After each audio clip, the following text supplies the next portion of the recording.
ওই আয়াতের ভিতরে যে মুমিনদের তিনটি গুণ বর্ণনা করেছেন সূরা আনফালের ভিতরে আল্লাহ। কয়টি? তিনটি। এক নাম্বার হচ্ছে ইন্নামাল মুমিনুনা আল্লাযীনা ইযা যুকিরাল্লাহু ওয়াজিলাত কুলুবুহুম। মুমিন হচ্ছে ওই ব্যক্তি যার সামনে আল্লাহর নাম উচ্চারণ করলে তিনি ভীত সন্ত্রস্ত হয়ে যান, ভয় পেয়ে যান, খামোশ হয়ে যান। বলেছেন কে? আল্লাহ। দুই নম্বরে আল্লাহ তাআলা বলেন যে ওয়াইদা তুলিয়াত আলাইহিম আয়াতুহু যাদাতহুম ঈমানা। মুমিন হচ্ছে ওই ব্যক্তি, তার দ্বিতীয় গুণাবলী হলো তার সামনে যদি কোরআন তেলাওয়াত করা হয়, কোরআনের ব্যাখ্যা করা হয়, তাফসীর করা হয়, তখন তার ঈমানি স্পিড বেড়ে যায়।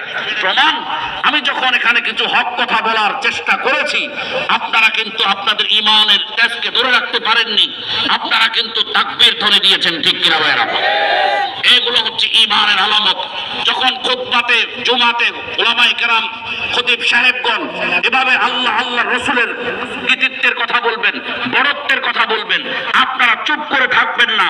মসজিদের ভিতরে সুবহানাল্লাহ আলহামদুলিল্লাহ আল্লাহু আকবার বলবেন কিনা? বলবেন আপনারা। এগুলো ঈমানের বহিঃপ্রকাশ। আল্লাহ তাআলা বলেছেন ওয়া ইলা রাব্বিহিম ওয়া আলা রাব্বিহিম ইয়াতাওয়াক্কালুন। আল্লাহ তাআলা বলেন মুমিনের ৩ নাম্বার গুণ হচ্ছে মুমিন সব সময় বিপদে মুসিবতে মুমিন ভরসা করে কার উপর? আল্লাহর উপর। আল্লাহ তাআলা কত সুন্দর করে আমাদেরকে বলেছেন, দেখেন যে মুমিন তিনটি গুণাবলীর অধিকারী যদি তোমরা হও, তাহলে আমি এবার তোমাদেরকে পুরস্কার কর্মসূচি দিচ্ছি। দুটি কর্মসূচি। কটি? দুটি কর্মসূচি আল্লাহ তাআলা আমাদেরকে দিচ্ছেন। আল্লাহ তাআলা বলেন ১ নম্বর কর্মসূচি হচ্ছে জমিনে তোমরা নামাজ কায়েম করবে। কি করবে? নামাজ কায়েম করবে। আল্লাহ তাআলা বলেন আল্লাযীনা ইউকিমুনাস সালাহ।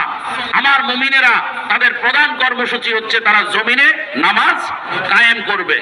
২ নম্বর কর্মসূচি আল্লাহ তাআলা বলেন ওয়া মিম্মা